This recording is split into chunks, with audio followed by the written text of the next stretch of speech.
Welcome back to the Zero Weakness Podcast, where we talk about how to be a better lifter, how to be a better coach, and everything in between. Make sure you subscribe and enjoy. Hey gang, welcome back to the Zero Weakness Podcast. Gang. Oh, God.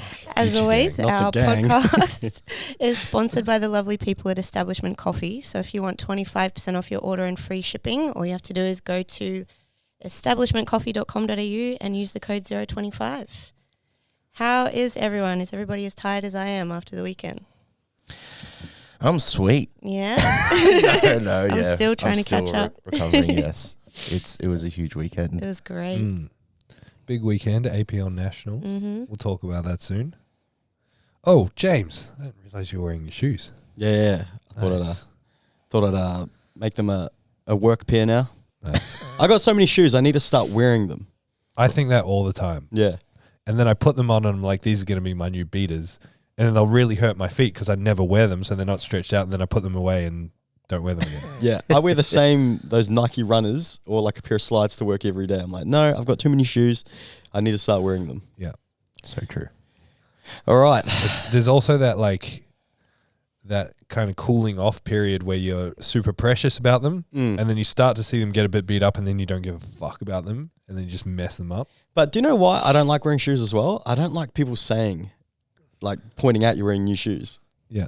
Does that make you feel funny too? I don't really like talking about what's on my feet. Yeah, me too. I kind of feel like it's a hobby and a collection that I have that I'm not actually that into. Yeah. Like I'm not a fanatic about it. And when people want to talk about it, I don't really have anything to say about it. It's the same when I had the Mustang. People wanted to talk to me about car stuff. I don't know what you're talking about. I still can't believe you owned a Mustang. I really don't care. Like people would stop me at the lights and wind the window down and be like, "Oh yeah, is that the SR13 exhaust system?" I eventually just started going with it. Yeah. Like, shut up. I don't know. No idea. Speaking of cars, CJ, I notice every fucking BRZ now. Yes, nice. Sigma bars. Yeah. I love that you guys call it that Sigma bars. Yes. Yep. So do I. I can't. Yeah. All right, fam. What are you guys grateful for? CJ, what are you grateful for, brother? I said it last week, but I'm so grateful for my weighted blanket. It is so cold It's right really now. cold at the moment, It's so hey? friggin' cold, and I love it. It's struggling to keep me warm, but it does the job.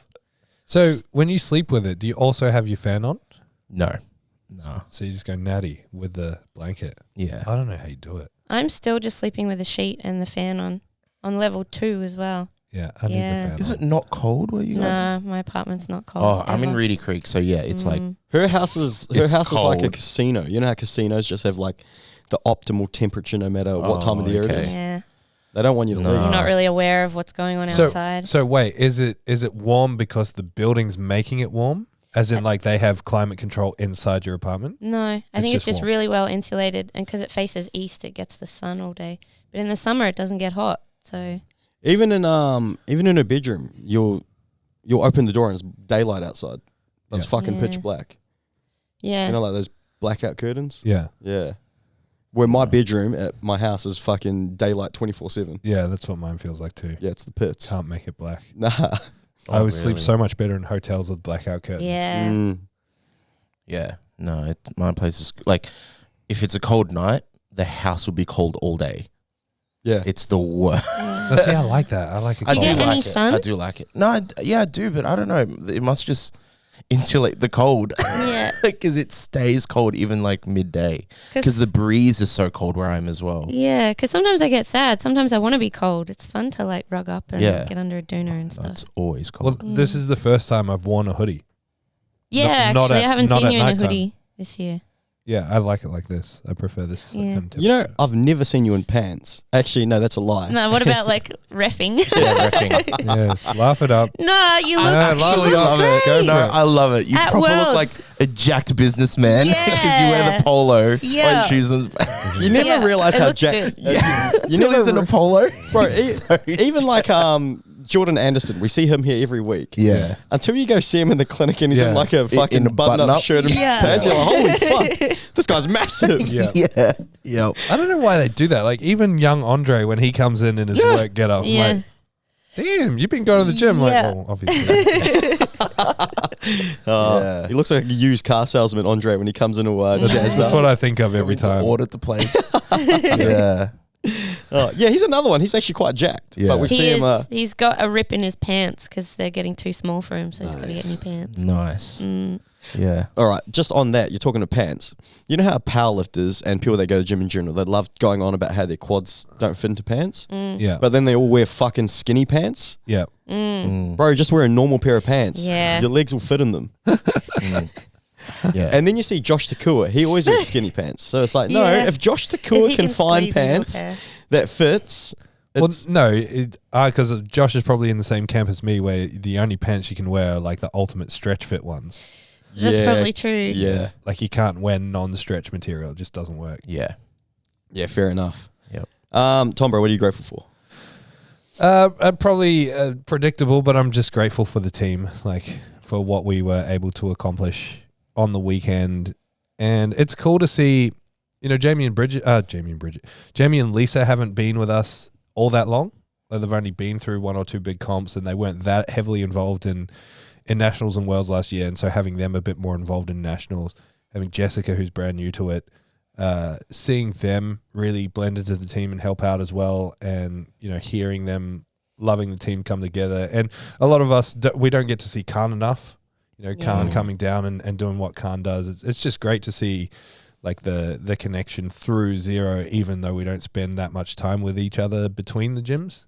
That's really nice. And so just seeing the team come together and work together. And I think now that we've run a few of these big events, we collaborate a lot better, we communicate a lot better, and everything was just even though it was tiring and exhausting and hard work, it was a lot more fun, I think. It's always very rewarding, very cup filling. For sure.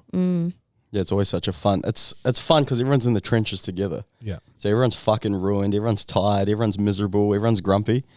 But we're all kind of doing it together. And it's so weird because we wouldn't want it any other way. Like me and Bridget, we're talking about it, you know, getting home at 9:30 at night and fucking getting up at 4 a.m. But it's like, nah, I'd rather it be us than anybody else. Yeah. Like, isn't it funny how we planned on training? We're like, oh, we'll train one night after the comp. Wishful thinking. I did as well on the Friday and Saturday. I'm like, man. yeah, I'll be able to sneak in a quick. Yeah. No way. Like, we'll just duck to one of the Brizzy gyms and it's what we No see. chance. Yeah, we're like, yeah, nah, even though we'll be tired, but it'll make us feel so much better. we It's like- drop CJ off back here, and then we're like, all right, if we go to bed right now, we'll still get 6 hours sleep. Yeah, one of those ones. Oh my gosh. I am grateful for, I always say this after comps, but I'm always grateful for getting to connect with people at competitions you don't get to see that often. And connections with like internet friends that you only know through Instagram. And then when you see them, it's really cool. So I'm really grateful for, just interaction. Mhm. And all the friends that the sport's given me, considering I don't even powerlift. Yeah. Mine's pretty much the same, just the powerlifting community in general. It's just really cool to see everybody. Like James was saying that you see online and they all come together, and there was a lot of new faces there, James was saying this year. Yep. Yeah, because he was saying that normally we see the same people, the same faces at every comp, but this year there was a lot of new faces. Yeah, So that's awesome to see the federation growing. for sure. Yeah. Yeah, For grateful sure. for the community. Powerlifting's come so far in the last 5 to 6 years, eh? And I honestly think it's APL that's, shifted the direction that powerlifting's going in. Definitely. I'd say we've played a big part in it for sure. I sound so biased when I say that, but fuck, I'm like, man, APL really is literally the fastest growing federation No, but in I mean, Australia. it's been purposeful. We don't want to do things the same as everyone else, and we want consistent progression. I was talking to a friend overseas who I'm trying to get on board as we sort of explore the idea of a world federation, and he's heavily involved in a couple of big companies, so IPF and a couple of big companies around that. And it's really interesting to see how stagnant something as big and venerated as the IPF has actually been in terms of trying to progress the sport. So people will play the card of like, oh yeah, but what about Sheffield? It's like Sheffield wasn't IPF. Sheffield was all SBD. That was 100% SBD money that ran the show. And the people behind the scenes were mostly SBD. It just happened to have... because the association between SBD and IPF, it was an IPF competition.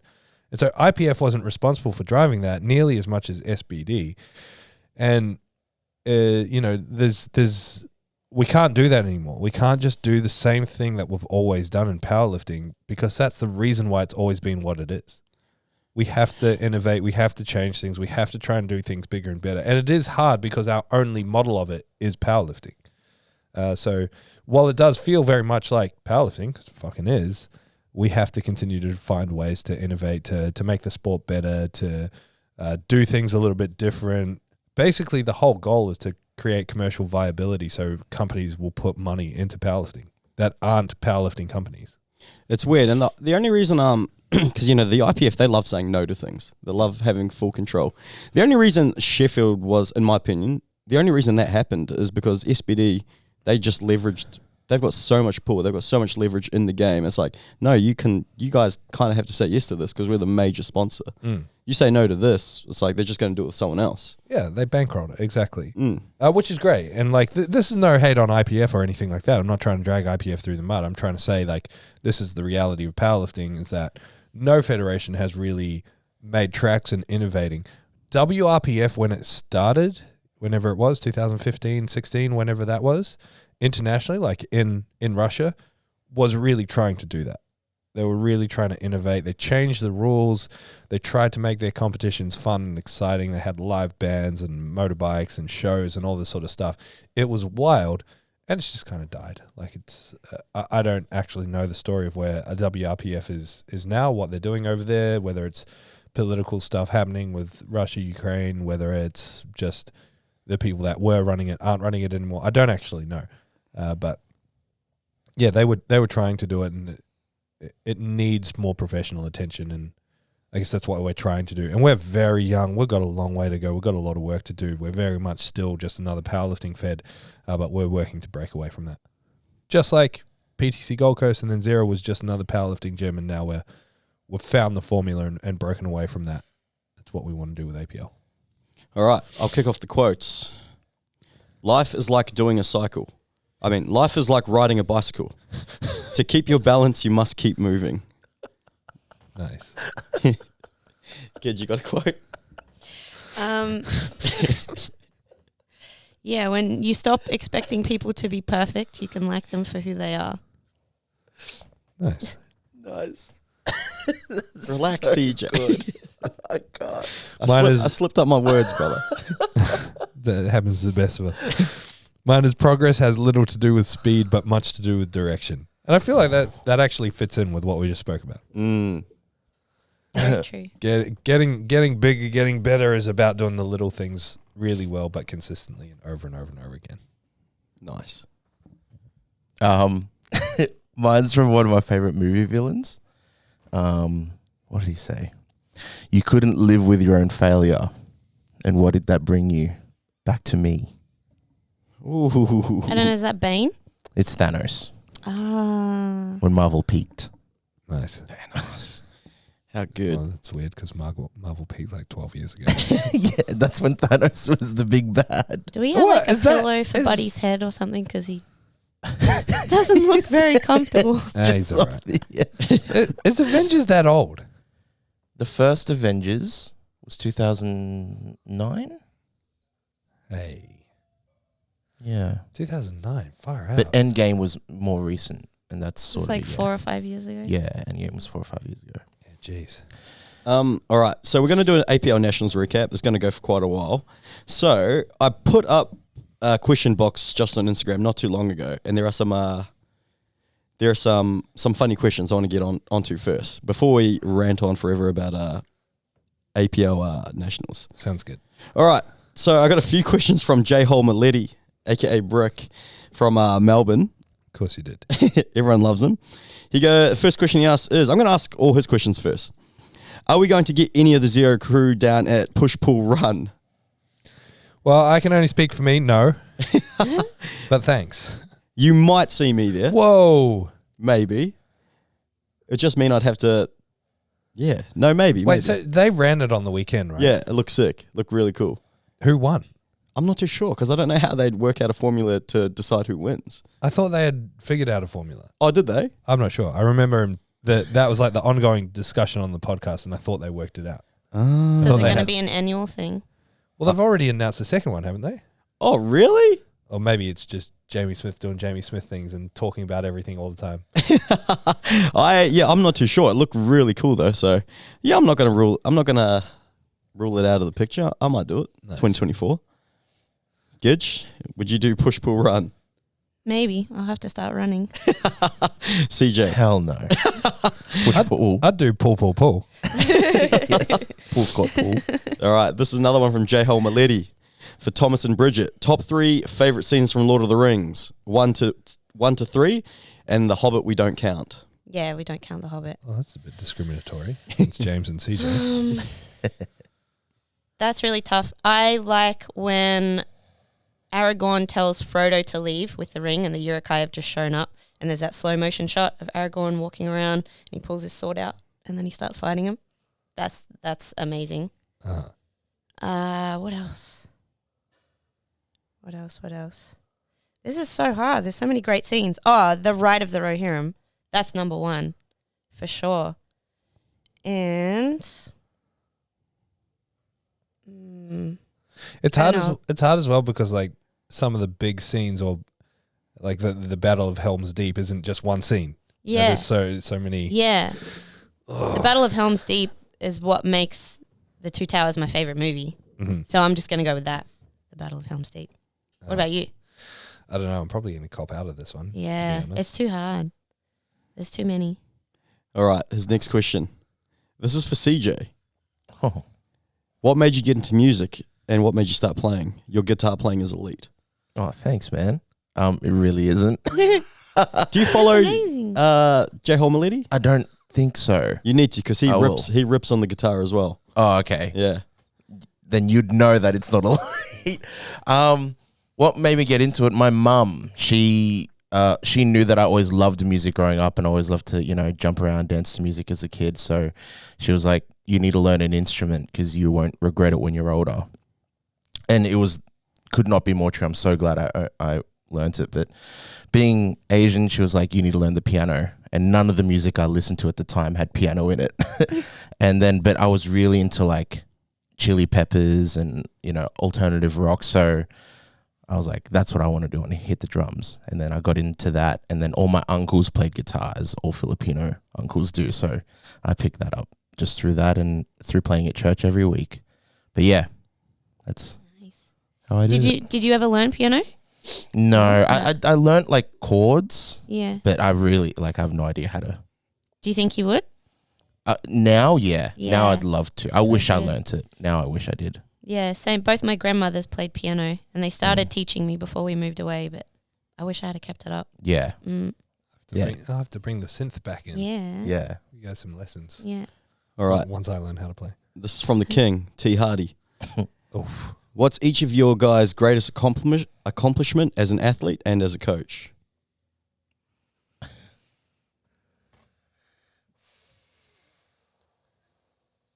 I'll go. Go. Athlete. Number 1, baby. Equipped. Nice. I mean, I don't know if it's a very worthy accomplishment, but that's what I'm going to say. As a coach, again, this is a bit of a cop-out, but 0.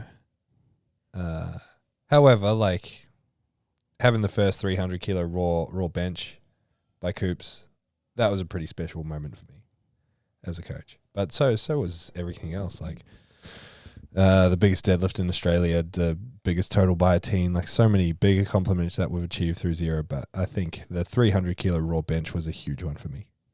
That's cool. Oh, wow. For me, my greatest sporting accomplishment as an athlete, I'm going to just say playing touch for New Zealand. I played touch for New Zealand when I was under 19s. Representing your country is pretty fucking cool. Especially as in a sport that's so deep in New Zealand and Australia. Like the talent pool's fucking crazy. So yeah, playing for New Zealand as a junior was insane. And as a coach, obviously things like having a lifter win overall at a national level event and at a world level event, Yeah. I think it's pretty fucking cool. I never thought I'd ever get to this point. But to be honest, I think the first time that when I really felt like a coach or establish myself as a coach is when stronger people started asking me for advice or coming to me for coaching. That was pretty cool. Yeah, I'm going to say that. It's still super flattering. And like, yeah, it's still super flattering even for me when someone's willing to listen. It's weird. Yeah. It's even with one of your lifters, Thomas, Andrew Cooper, asking me how to do some exercise and things like that. I'm like, fuck, this is cool. This guy benches 312 kilos. I've played a lot of sport in my life, but I don't have that many big achievements. But I don't know. I represented my town like when I was in high school, like at this like sprinting event. That was pretty big. But otherwise, it was literally like going 9 for 9 at the Christmas Cup a couple of years ago. That's all it is, personal achievements. Yeah, that's it. I loved it. It's about what they mean to you. Yeah. And as a coach, probably one of my clients, Paris, like breaking a world deadlift record. That was amazing. Yeah. You kind of got to zoom out and look at the bigger picture, because you don't really understand how big it is just because we're like kind of surrounded by it. And every coach kind of compares himself to other people, and you just can't help it. So yeah, like even talking to Lisa on the weekend, she was a bit flustered because she had 3 lifters in the same flight. She's like, I've never had to do this before, and she was super excited about it at the same time. Like that's an achievement in and of itself. Being like, wow, I'm a busy coach, especially when you go from taking a client to a comp here and there, and then having 10 over a weekend. It's a big deal. CJ, what about you as a lifter? I would say winning my first novice nationals. Still haven't won a novice comp. I'd say probably my boxing fight that I had.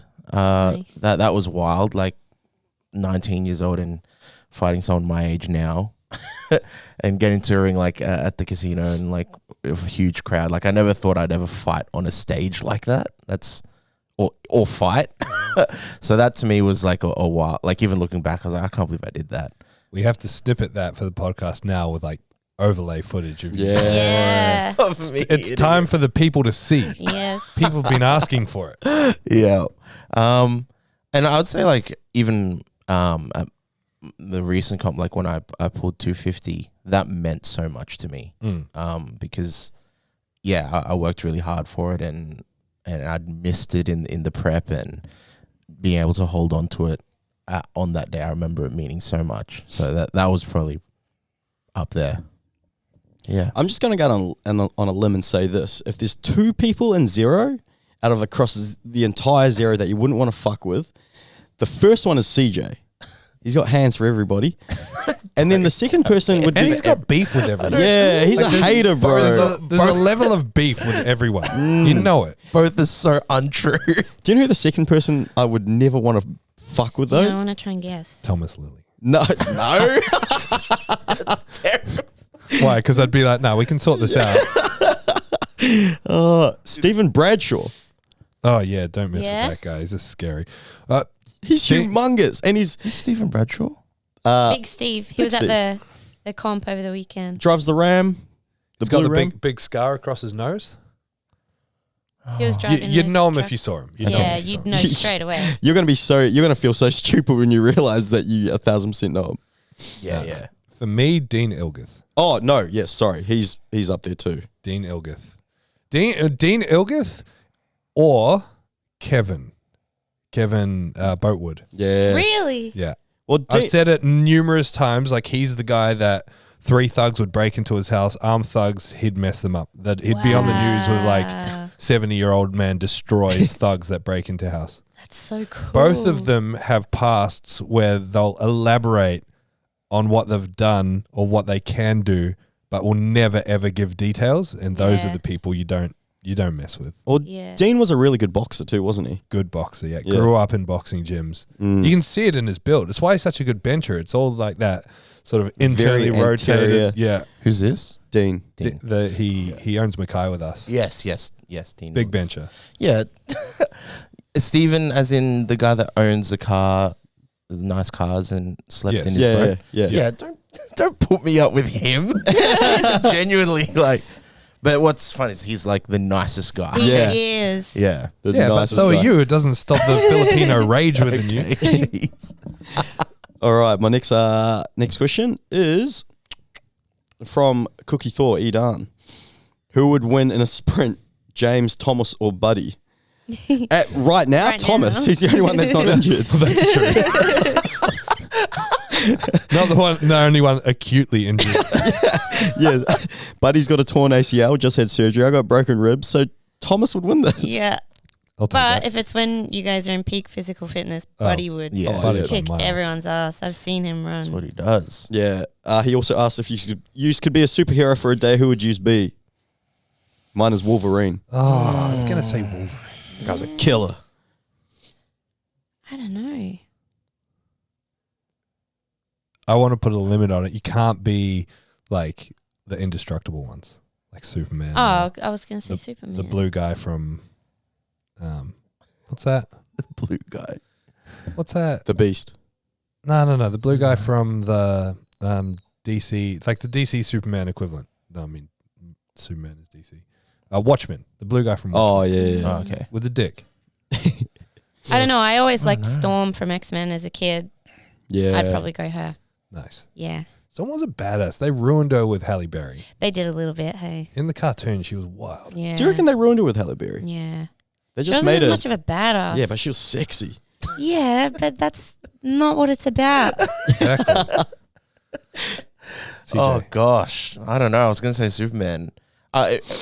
My favorite superhero is Batman, but if it was like for a day, it'd be nice to fly for a day. I don't know. I'm going Spider-Man. Maybe I'll still go. Oh yeah, Spider-Man would be cool. Be sick. Swing Yeah. around. That would be cool. Maybe be Bruce Wayne for a day. That'd be cool. Still. Imagine being able to control the weather, though. How cool would that be? Yeah. All right. Yeah, it would, but I mean, weather does a pretty good job on its own here. Oh, just strike I'm your never lights. like, oh, gee, I wish it was raining. Oh, make it rain. Like, I'd much rather be able to get hit by a bus and stand up and be like, oh, I'm good. What if you could strike somebody with lightning? Oh, Why are you so violent? Jeez. Mister, where you going? This is from Paddy Belinky Boy. He's an internet friend I got to meet for the first time on the weekend.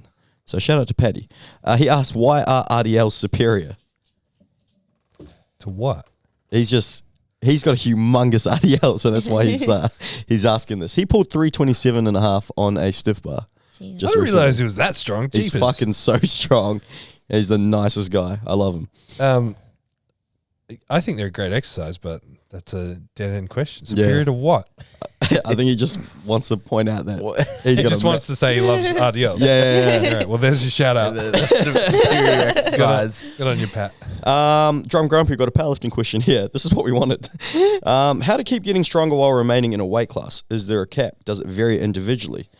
So I'll answer this. The first obvious one is when you look across each weight class, normally the guys at the top, they also always look a little bit bigger than everyone else in their weight class because they carry a lot more muscle. They have a lot more tissue on their frame. So let's look at the under 90s, for instance. You got someone like, so he's in the under 90s. He's not a small guy by any chance, by any means. He's actually quite big. But you got people like Matt Rodwell. He's fucking very thick. You got very thick legs, very thick arms. He's a big boy. Dean Bagalayan.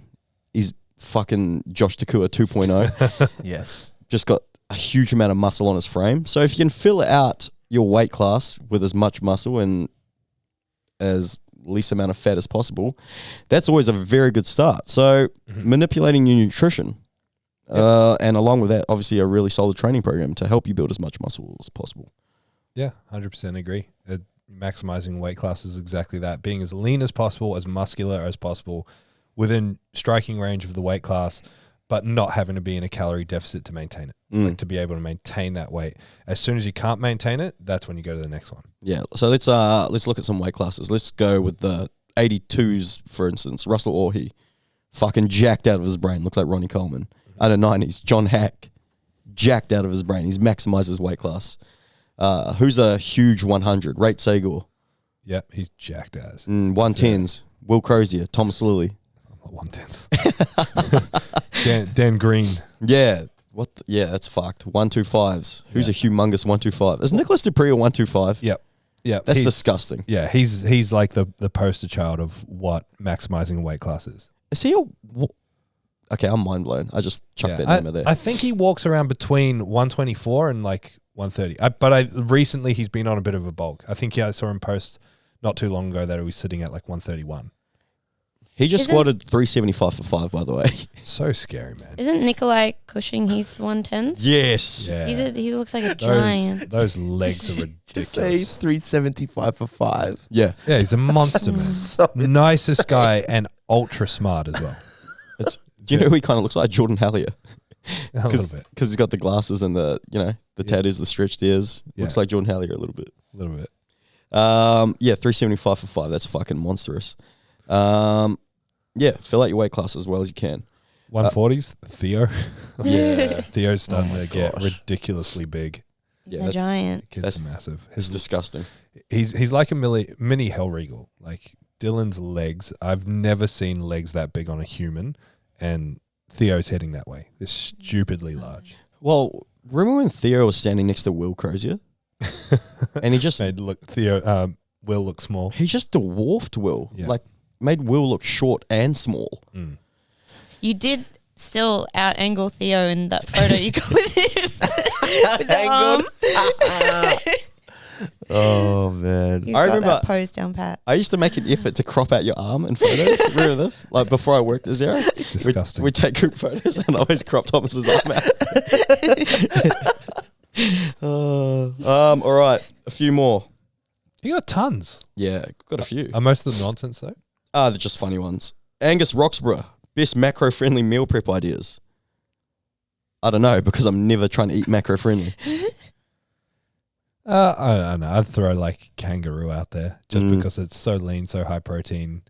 It's cheap. It's good. I'm a big fan of You got to use a kangaroo. lot of spices and stuff though, right? Yeah, Doesn't it you got not to know how to cook. taste very pleasant. Yeah. Mm. What else we got here? Lukey Booze, how do you stay so handsome? I think that was for you, CJ. Lukey Boos. How do I don't know. Stay, Get a just have- BRZ? yeah, get a Sigma bars, baby. great caramel skin. Yeah. That's what it is. James Barnes. There's a throwback. Jimmy. How is everyone?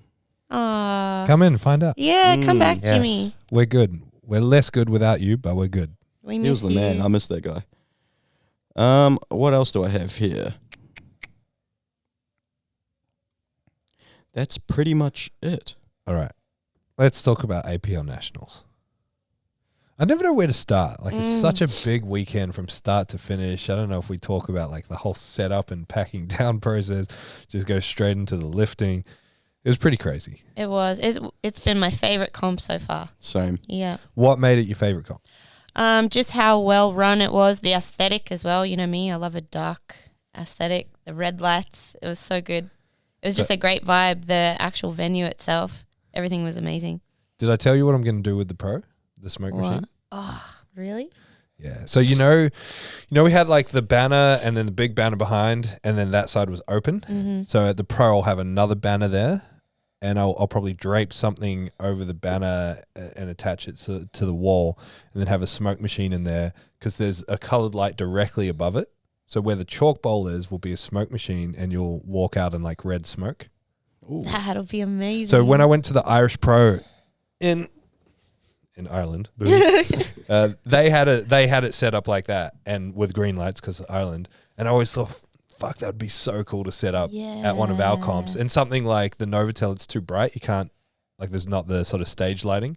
And then just looking at it on the weekend. So if you look at once the photos from Neil start coming out, where people are chalking up, they'll be glowing red because there's that red light straight over them. Imagine that, but with smoke. That'll be so cool. It'd be really cool. Will be dope. That'll make for some great photos too. People walking out of the smoke. So what do you other guys think? Like, I mean, all you've got to compare it to is Worlds and Nationals last year. What do you think? Better, worse venue? Way better venue. Yep. Like, you can't get much of a better venue than that. Mm-hmm. If I'm being, like, when you think of a perfect venue, that's pretty much it. Mm-hmm. It was cool. It's just super. We're bottlenecked with growth there. Yeah, true. Like, we maxed it out. There's Yeah. no Yeah. way we can go bigger than There's what we a went. packed crowd every day. Yep. And shit, I don't know what I was about to say. What do you Yeah, want to say? no, like yeah, it was the perfect venue because that's kind of what you want. Like you want it so it's like, oh, we need to squeeze people in. Because Like, you like- want it to be intimate. Yeah, you want it to be like that, and the thing is with like powerlifting, it's not packed all day. People leave, so there were times where it was quieter and not as many people, but it still was quite full. Yeah, So that's the perfect balance, I think. 100% agree. The worst comp I've been to is GPC Worlds 2015 in Vegas. It was in a room probably 6 to 7 times bigger than the Novotel room we had, and it had one little platform. And so like there were 100 chairs and in this giant room, like ridiculous. Like it's in Vegas. It's just this stupidly big room, and it felt like no one was there. It was like the dullest comp. No And if you atmosphere. put that same amount of people, equipment, everything in this gym, it would be like our regular comps where they're going off. Yeah. Sorry, what else were you going to say? Yeah, the only thing I was going to say was more like how well the comp ran, because I remember, the first time we were at Novotel, all the hiccups that happened, and you come into this one just, very aware that could happen, but it just ran as if we'd been there before. Like we ran it so well. Everything just went to plan, like the odd hiccup here and there, but nothing too big. I was going to say, yeah, we definitely had a few mistakes that no one would have picked up on that we sorted out behind the scenes. A couple of really big things that we need to improve on, like the scoring thing was just a massive debacle. And that's on myself and Daniel, and we've already had discussions around how we're going to fix that moving forward. So that will be all cleaned up. But overall, I think it was fucking awesome. When people talk about, oh yeah, but they fucked this up, it's like, give us that feedback. Yeah. Because we actually need it. It's how these events get better. Like if there's people that are salty about things that happen, like don't be afraid to voice your opinion. It's literally the only way we can make sure things like that doesn't happen in the future. Yeah. And I think we're lucky because Daniel and I are probably the hardest people on earth to offend. Yeah, legit. Because we don't take anything too personally. So you can give us feedback, and if we think it's good, we'll apply it. If we think it's trash, we don't shine it back on you. We just think it was a trash opinion. So that's fine. Yeah, But that's how we get better. By not having emotion attached to it, we can actually go, you know what, we really did fuck up here, and we can really improve on that, and we will improve on that. And so there are things like the scoring, like a few organizational things that you guys wouldn't have noticed because you weren't part of the experience in terms of being a competitor going through it all, that I think we can do better. And honestly, those things, that's more me looking in and being like, I want this to not just be perfect. I want it to be better than perfect, because good enough is never good enough. So it's just about how do we continue to make these. One thing I'm really stoked with is the entire time, Daniel and I were so scared about how bad the warm-up room was going to be, just in terms of congestion and everything. And I didn't spend heaps of time back there, but I think it turned out as good as it could be. Yeah, I think it was better than the year before. It was Way really better. good. The times that felt the most cramped was squats, or that transition with squat and bench. But every time I went back out back there were only a few times where I thought, Jesus, there's a lot of people out here. But it didn't feel like there was the wrong people out there. I think the whole setup was pretty good. Having the spill room, that was that was great. A lot of lifters actually, I thought having that spill room, I thought, oh, no one will use it. They'll just want to be in the warm-up room. But a lot of people were actually just there to wind down or like headphones in. Like that was there. And having the zen. chairs around the back of the warm-up room helped as well. When people weren't warming up or when it wasn't their turn, they just sat back. Yeah. So it was good. I think people were really respectful and listened. Like when you came and grabbed me and were like, you're going to come help me. No one's putting their bags away. And between you telling them and then grabbing me and coming back, they were all put away. Yeah, there was one bag left out. I think that was cool that people were actually listening and being respectful, because that's always been an issue in the past, trying to herd all these people. And I get it. It's not people being purposely disrespectful. There's just a lot going on comp day, especially for athletes. You know, they're already shitting themselves. And then on top of it, trying to think of, you just don't think, you know, oh, it might not be the best idea to rest my shit here. You're not being disrespectful. You're just not. Yeah. Yeah. You're not seeing it through that lens. It's not the priority. Yeah. So thank you.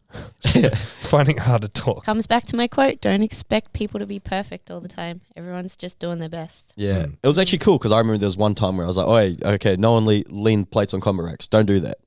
And I left. Stopped. Everyone stopped. And then I came back. Oh, yeah, that's right. And then Tom's came out the back and did it. I was like, wait, I've literally just been flaming people for doing it. What were they doing? Leaning plates on combo racks. I was guilty of that. I did that. But there was one time when Martin Nguyen, he's like, no plates on combo racks to someone. I just thought it was cool. Yeah. I was like, he came out, heard me say it, and he's like, okay, cool, that's the rules. I love it. Oh, he's been a gym owner for a long time. So he knows the pain. Yeah. Speaking of combo racks, how good was the new Zero combo? Yeah. Test running it. It held up really well. Yeah. It definitely held up better, not better than I expected, but part of us was like, this could be a disaster. Yeah, so I was going to ask, were you nervous? Like if something broke on the platform, Yeah. that would look really bad. But it was, the thing really took the abuse we threw at it. The biggest takeaway for me is that the I don't even know what material it is, plastic of some sort, like high density plastic. No, for the rollers. The acrylic kind of. No, not the protective acrylic on the back, but the actual rollers themselves got more chewed up than I would have liked. So we're going to revise that and make that material much stronger. Just because I think that was one comp. Yeah, it was a lot of lifts, but one comp, it shouldn't have got quite as beat up as what it did. So we'll make that part better. The rest of it was perfect. The rollers are what the bar sits on? Yeah, you know how you roll it side to side? Yeah. Yeah, that part.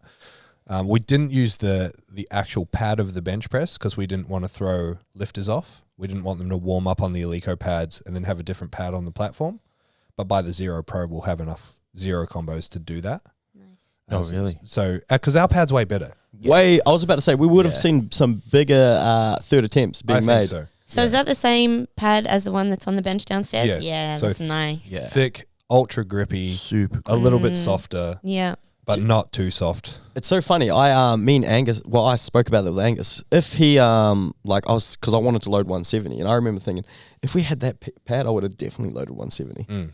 Just because the Eleiko, the Eleiko V2 pads, they're very unforgiving. Yeah. Like they're very hard. Extremely hard. Yeah. Yeah, well, I didn't realize this, but I saw at Worlds, IPF Worlds, that there's a V3 pad now, which is apparently grippier the whole way across and softer. So, spoiler alert, Zero number 7's coming, and we've done the Eleiko order, including some combos, so I'm curious to see if they've got them. Damn. Very nice. All right, let's do some lifters. Lifter recaps. Yeah. Gage, you want to kick us off? Yes, I had 2 lifters. I had Sue Harris and Paris Kozeni on the Friday, and Paris absolutely killed it. It was her best performance to date. Yeah. She went 9 for 9, comp PB'd all her lifts, got 4 new national records, and qualified for the Zero Pro. So good. And normally she chokes out on bench, like every comp. She even though she can do it, she just gets nervous and gets in her head. And she nailed all 3, and I'm so proud of her. And Sue, smart coaching, like you went conservative on the opener, so you could sort of foresee that rather than being like, we're aiming for this and working backwards from it. You're just like, let's open smart and go from That's it. And Paris, she agreed. She was really mature with picking her attempts as well. And yeah, she agreed with me the whole time. And you really see her maturing as a lifter now. Sometimes you just need that, because she always misses third attempts, you need that confidence from winning, even if it's easy, to next time be able to push and be like, I can do a third attempt, rather than just thinking I fail all the time and I'm going to fail this. And yeah, because we'd always go super easy on her opener and then she'd go out for a second, just like shitting her pants. Yeah, and then it all came through this time. And Sue did amazing. Sue's a little bit disappointed with her performance, but I think she did fantastic. She PB'd her squat and she got a new national record. And then we had a little mishap on bench. She jumped the press call and but it went up so easy. It went up so easy. But then she was just really flustered when she went in for her third, which would have been a national record, and it came off the chest so fast, and she just couldn't get it up. But it happens. But yeah, she got a medal and a podium finish, and I'm so happy, really proud of her. Well done. Yeah, and I handled 2 other girls that day, Bo Dangerfield and Kayla. I'm sorry, Kayla, I can't remember your last name. Kayla from Zero in Cairns. Uh-huh. Yeah, she came over and she's like, oh, are you Bridget? I heard you rap knees, so I looked after her.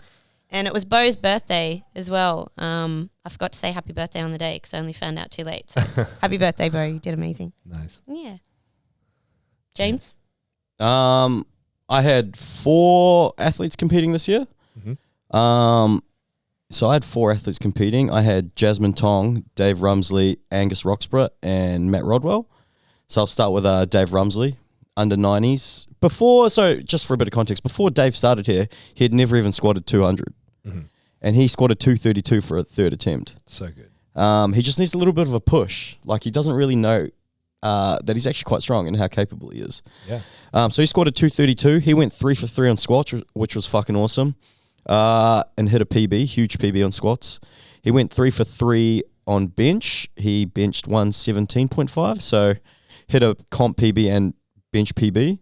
And then on deadlifts, he went 3 for 3 as well, and he hit another PB. So total PB, gym PBs, whatever you want to call it. He literally had a perfect day. You couldn't got any better. Wait. So his numbers were 232 bench 117.5 and deadlift? 255. Nice. So his goal was 600.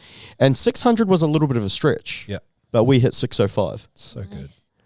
So really proud of him, and fuck, he's just a great bloke. I squatted 232 at my first nationals at under 90. Really? So, yeah, we're brothers. Yeah. I bench way more though. So sorry, Dave. That's what I always joke to him about. I'm like, bro, you squat, deadlift's awesome. You got a 12-year-old bench, so let's No, we're in the same boat. We're in the same boat, brother. let's keep working. I'm with you. Jasmine Tong. I haven't been working with Jasmine that long, but fuck, she's such a good lifter too, and she works super hard. So she went 3 for 3 on squats, hit a PB of 140, which is a comp PB as well. Her 3rd attempt at her last comp was 130. Mm-hmm. So she's made huge progress squat wise. And that 140 wasn't that hard, was it? Nah, it was pretty good. During prep, I kind of wanted her to squat between like 145, 150, but it just wasn't really there. Yeah. And then bench, she went 3 for 3. We've had some problems with her bench, just a little bit of inconsistency. Same with you as Paris.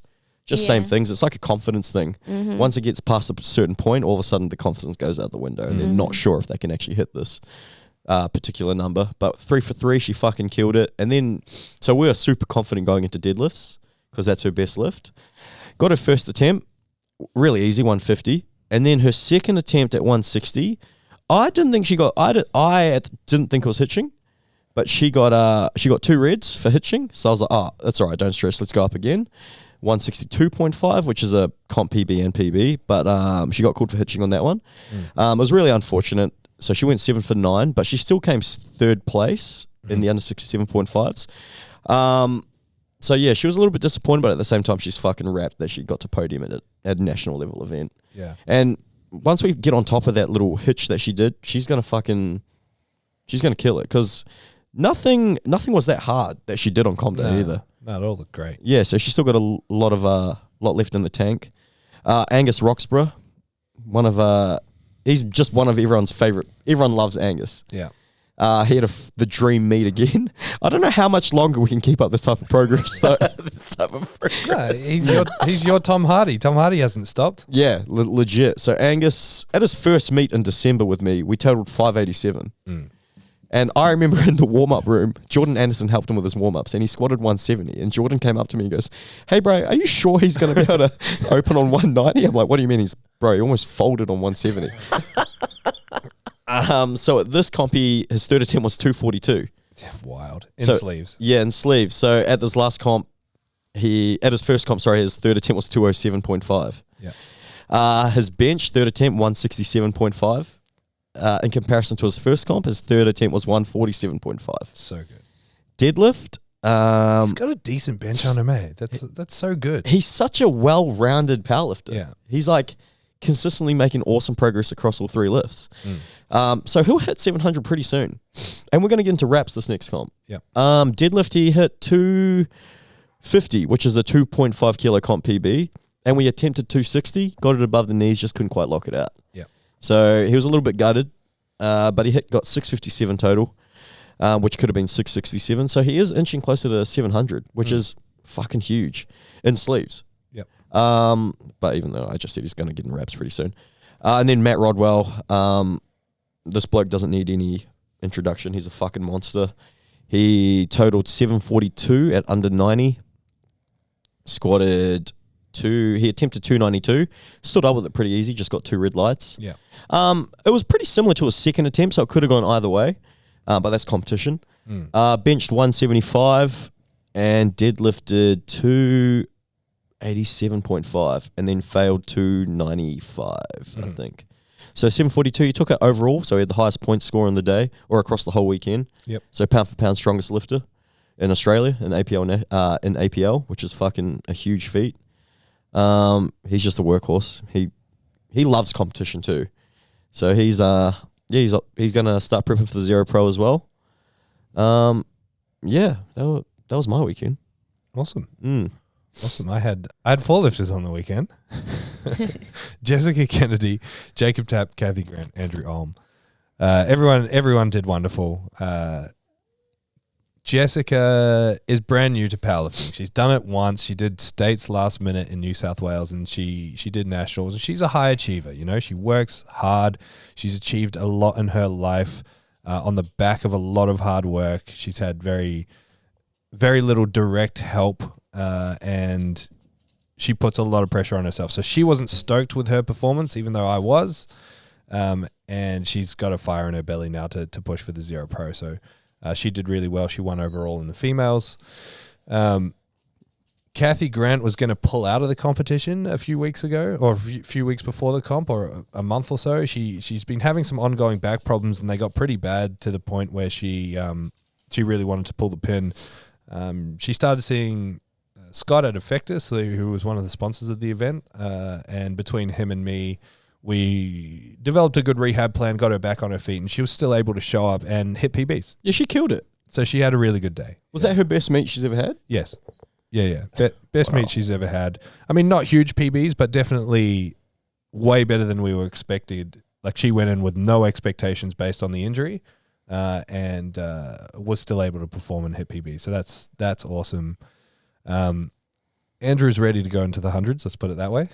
He consistently cuts to the 90s, great preps, and then the cut gets him, and he tends to drop the ball a little bit on comp day after cutting. So he's finally seen the light to go into the hundreds, because he's consistently gotten stronger, and he's a great lifter, and he loves it. I just really want to see him have some wins on comp day, you know, like have some hit some third attempts. So he came real close on his third deadlift, and he tore his hand to shreds. And what a trooper. Ripped half his hand off and then just spot and loaded the rest of the week. He's the fucking man. Works He hard, is. man. Yeah. Really, really, really hard. Do you know, he's got the arms and he's got the build to fill out the 110s. He's fucking jacked. Well, he started in the 110s and he cut down, so he's looking really lean. But now it's the time to actually grow and eat enough to fuel performance for the hundreds and really push him to see what he's capable of. And then Jacob Tapp, of course, the young gun from Tasmania, he had an awesome meet.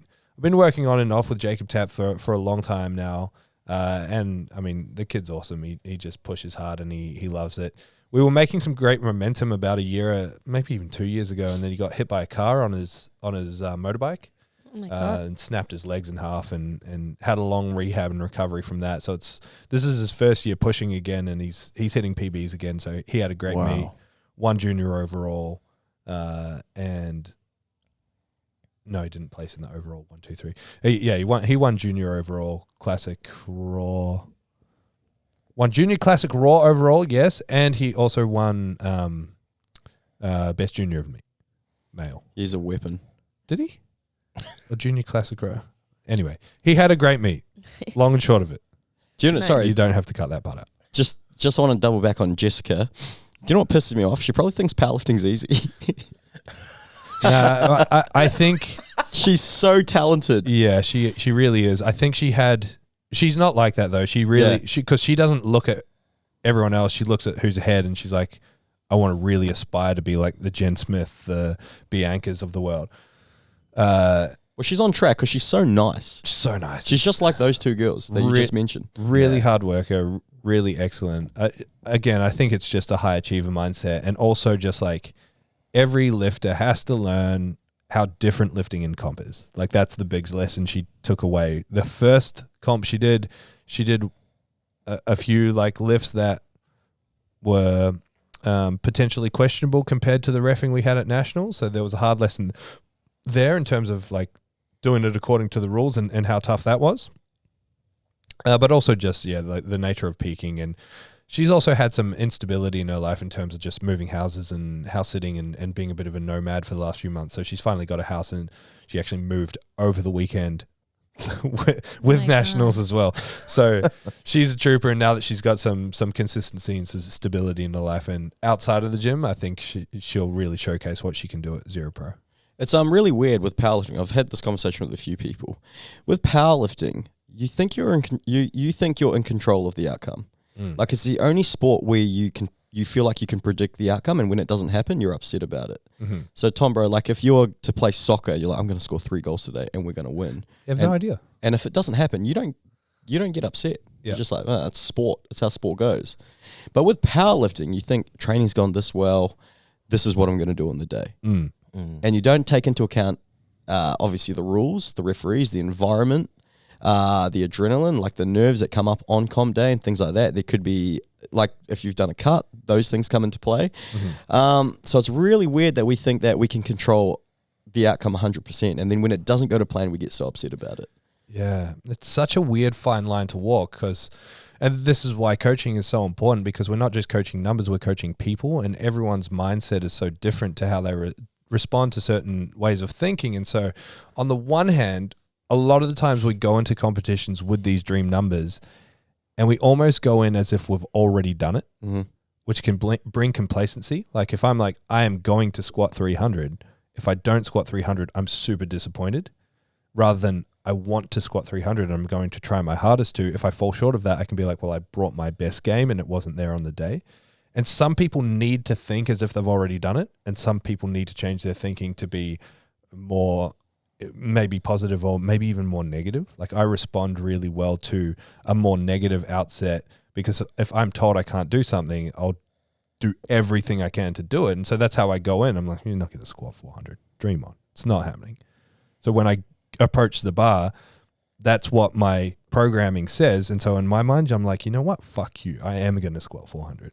And so like for me, that works really well. Whereas if I say to a lifter who's not wired that way, I'm like, you can't do this. Don't be stupid. Thinking, my coach doesn't believe in me. So like there is this like fine line of 100% what you're saying. It's like, we think it is so set in stone, and it's just not. There's so many things that can happen, and how you're wired mentally needs to be coached so you can deal with that on the day. Yeah, so like, for example, in the weekend with Jasmine, after missing her second 2 deads, because she would have placed second if she got them. And I just said to her, you've said this, I've heard you say this to your lifters as well, Thomas. It's like, oh, is this your last competition? And she's like, no. And I'm like, oh, why are you so upset then? Like, if it was your very last competition, yeah, I'd be gutted, because you didn't get to go out how you wanted to do. It's like when an NBA player doesn't get to win a ring in his last season or something. Yeah, they're fucked off and they feel unaccomplished or whatever. But if it's not your last season, there's always, or if it's not your last competition, there's always another opportunity to get better. Yeah. So yeah, CJ, any final thoughts you want to add before we wrap this up? From the producer's point of view. No, the comp went really well. Thanks to everyone that said hi and said that they were a fan of the podcast. There was quite a few people. I don't remember all your names. I remember there's a super tall young kid named Connor that competed. He was an absolute giant. Connor Stothard, I think, was the one. And is Cooper Morgan really tall as well? Is he another tall kid? Oh, Cooper Stothard is who I'm thinking about. Yes, Cooper. Yeah. Sorry, not Connor. My bad.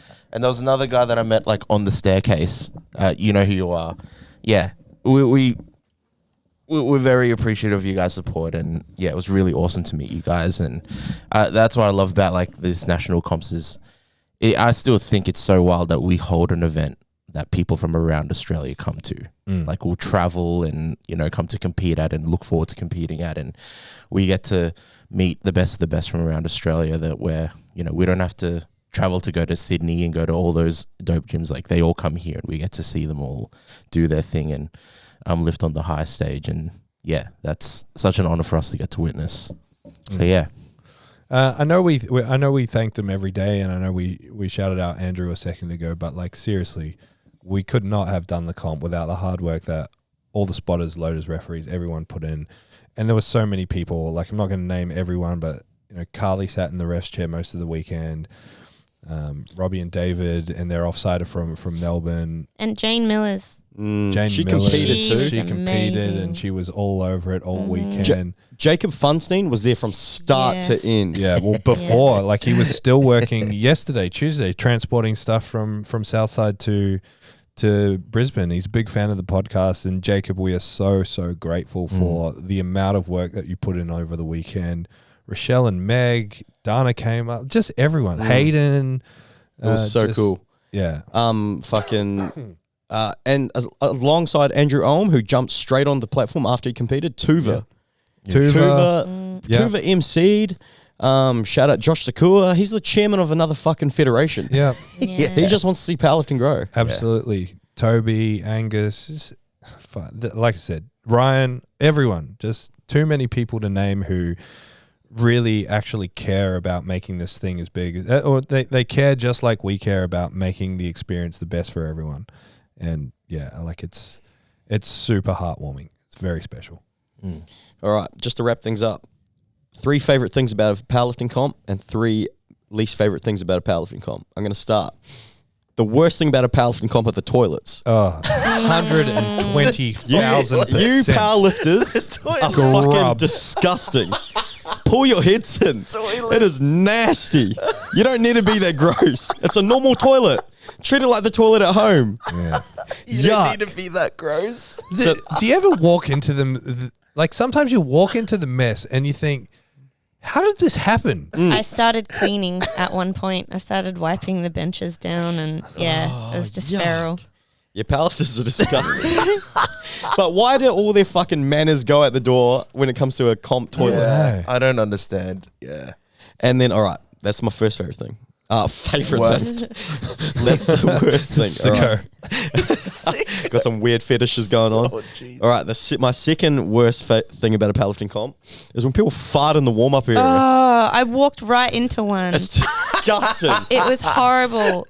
You know, I was loading the bar up for squats, helping people warm up, and I don't know who it was, but it was foul. Crop dusted. There's a lot of bodies back there. There's no, and powerlifters aren't known to have the best nutrition on game day. Protein farts, that's what it is. Yeah, you know, they're just trying to have Pre-workout. Yuck. Nice. Yeah, disgusting. My third worst thing about powerlifting comps, I get it, emotions get in the way, but I fucking can't stand it when people go off at refs. Yeah, no. Yeah, I got some foul looks, but That's some comes fucking with the bullshit because I territory. don't see any of you guys that are going off at refs helping out at any comps. Yeah. Bridget, you would have got this as much as me when you're sitting in the head ref's chair and a couple of red lights go and some genius behind you is like, there's no way that was hitching. Like, did you just watch that lift? It was the worst hitch I've ever seen in my life. Like, just these like backseat referees behind you going off. There was like, I can hear you. I'm a person too, right? Yeah, I had a few people like spin around and give me death stares, as they're walking off the platform. But It's the fucking worst. It's like, these guys are volunteers. How about you help out and sign up to do a referee's course and contribute to the sport in a positive way? The thing as well is it's never for bad calls. No. Yeah. It's always like for a reasonable call. Anyway. There was one, though, I liked this one because he got really upset. His coach got upset because his ass never came down on the bench. Yeah. And I was out coaching already. I was like, hey, bro, his bum was off the bench by like this much. And he goes, fuck. All right, I'll go say sorry to the refs on the next one. Well, I was like, that's cool. That's good. Yeah. Like, at the same time, it is frustrating to watch, but we also get that powerlifting's emotional and you're very attached to it. And it's just people not thinking. It's not acceptable. I'm not excusing it. But I understand that it's just people not thinking. Just reacting on emotion. When people do that and actually come up and be like, look, I'm so sorry about that, I do appreciate that. Because it takes guts. You can just walk away and be a dick about it, or you can come and own it and be like, look, I messed up. Yeah, I had someone come up and say sorry to me. It might have been that guy. Might have been that coach. Yes. I had a little bit of a tiff with someone on the first day. Yep. And they apologized in the end, and it was cool. But yeah, I get it. It's powerlifting. I'd probably react the same way. But I'm pretty good owning up to my mistakes, so I'd probably go apologize. I think I am. Yeah. But it is just competition. I get it. My 3 favorite things about a powerlifting comp. Oh, do you want to kick it off, Tom, bro? I mean, like, again, we've spoken about it so much, but the community. But I love the powerlifting community. I love the lifters for sure. But I'm going to say like our helpers community. Just again, I have lots of moments where I'm, patting you guys on the back while you're coaching or whatever. Like, you don't realize how much it means to me to see you guys thriving in your jobs and also giving so much back, but also having a smile on your face. Like, it's what makes this, no matter what happens, it makes this worth it. Fucking A. That's what we're talking about. I know we said it before, but like Sunday night, it's like, do we go home or go back to Southside? It's like, nah, we're in this together. Let's go pack up, even though we still left Southside earlier, but you know what I mean? It's like, want to be in the trenches with everyone. That is definitely the worst part though. Like you're on the last fumes and you're looking at this pile of shit in the gym. You're so close, but so far. Like, all we have to do is take that mat from there to there, and I can't do it. That's one of my worst parts. Yeah. Yeah, for sure. And it's like, same thing. Look at the people who were there. Jacob, after doing everything all weekend. Andrew, after lifting and then spotting Logan. Toby, you guys, after being there from Thursday to the very end, all day, every day. Like, yeah, wild. You got a favorite, Gidge? Just the hype from the crowd. Yeah. I love it. Even when I was like out the front working the desk for a bit and you can hear everyone in there like screaming when it was third attempt deadlifts. It was just so exciting. So fun. Really good atmosphere. That's definitely a favorite. Yeah. I can't think of another one. It has to be that. Like, especially like seeing people miss their second and then they come out and the crowd cheers them up and they just get their third. Like, that to me is like, that's the energy of the room that got that lift up. And it's so cool because some of the people in the crowd, it's probably their first time seeing a powerlifting comp and seeing them really get into it. Yeah, there was a lot. Opens up a whole new world for them. Yeah. And I think you mentioned this, seeing a lot of people that we don't usually see. Like, there's a lot of new lifters in APL and seeing them, that was really cool. Must be cool for you guys as well, because like people know you from the podcast. Yeah. There's a lot, like, my assumption when we record these is still that no one listens. Like, you forget that people actually get quite invested and watch it. So like hearing, Chris Thomas, their team won, Chris, Kale, Taylor, and I can't remember who the fourth lifter was. But their team won, and Chris was saying, "Oh, you were talking about it on the podcast how like we're in contention. I don't know about that. I've been injured," and then they won anyway. Yeah. But like just hearing him say, "Listen to the podcast," I'm like, "Oh, we actually talk about this stuff, and people do listen to it." So that's cool. Shout out Chris. He's one of my favorite lifters to watch. Yeah. He would be better if he was Filipino though. He's close. Where's he from? Just across the sea. Yeah. Malaysian. He's Malaysian. Nice. There was this debate going on for a little while where his lifters are like, "Yeah, he's Malaysian." They're like, "Wait, is he Malaysian?" Like, there's confusion there for a while. But I think like without tooting our own horn too much, in my 16 years of powerlifting or however long it's been, 16, 34, 16 years of powerlifting, I think we're exceptional as a group at what we do on the microphone. And I think like especially since you took a lot more confidence last year with getting people hyped up and doing your boom, boom, boom, like then I've seen Tuva do that. I've seen Toby do that. Yeah. I get a bit more hyped up when I'm on the mic. Like, we're all sort of elevating each other and getting better and better at working the crowd. Because you guys haven't been to many of them, but when you go to a comp where there's either no MC or an MC that doesn't work the crowd, it sucks. Like a comp with 100 spectators and nobody cheers or claps when someone comes out to lift, it's weird because no one knows what to do. Like that, people are literally sheep in those environments, and if no one else is doing anything, they're like, "I can't be loud." Yeah. And then when someone is loud, they're like, "Oh, that person's being loud and weird." If you just make everyone okay with screaming and carrying on, that's it. You're responsible for the energy in the room. Yeah. Exactly. It makes such a big difference to the lifters as well, especially when they're going to walk out on the platform. Sometimes, if the MC's a bit busy doing something else and they don't announce the lifter's name straight away, like you really notice the vibe is different. Yeah. Yeah. I get a lot of compliments about being a good MC. And like there's a part of me that sometimes like I'm like, oh, like I'm a coach too. Like, because everyone always sees me and like, "Oh, you're MCing this weekend, Henny?" And I'm like, nah, I coach as well. Like, it's because no one sees you behind the sines rapping these. Well, Neil didn't realize I was a coach until the weekend. Yeah, he thought I was just a ref. Yeah. Yeah. Yep.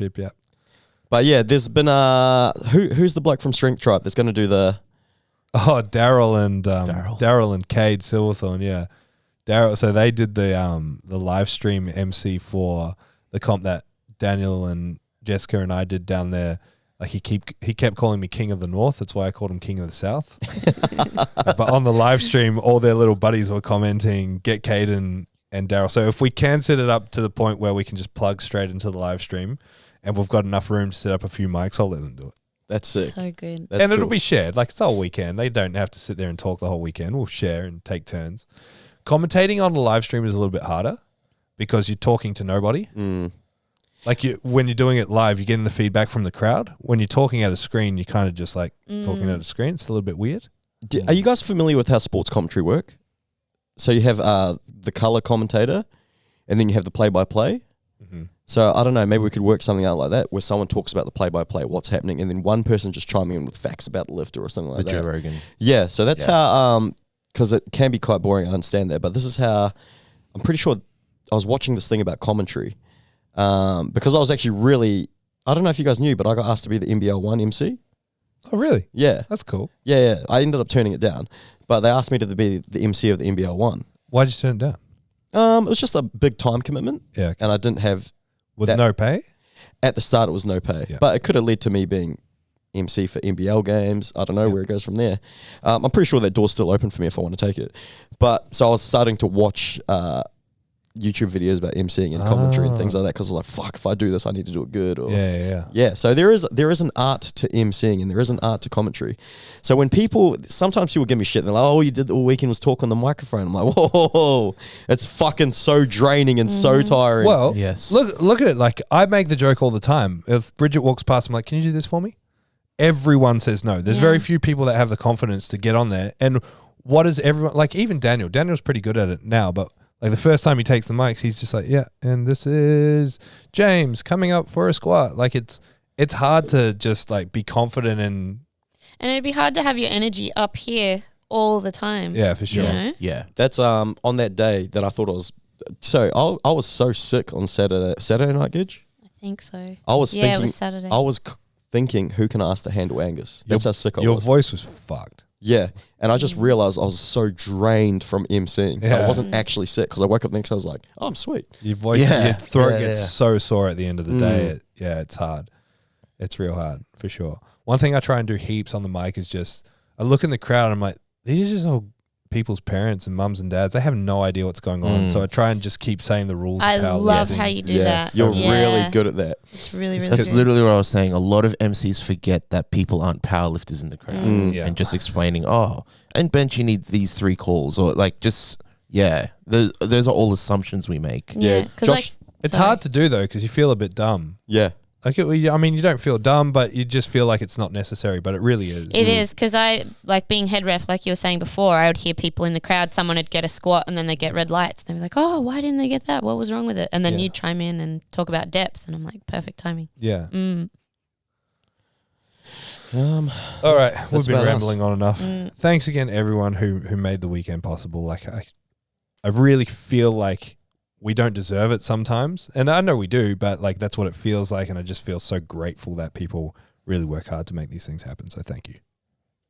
Thank you guys. Nice. Okay, bye. Bye.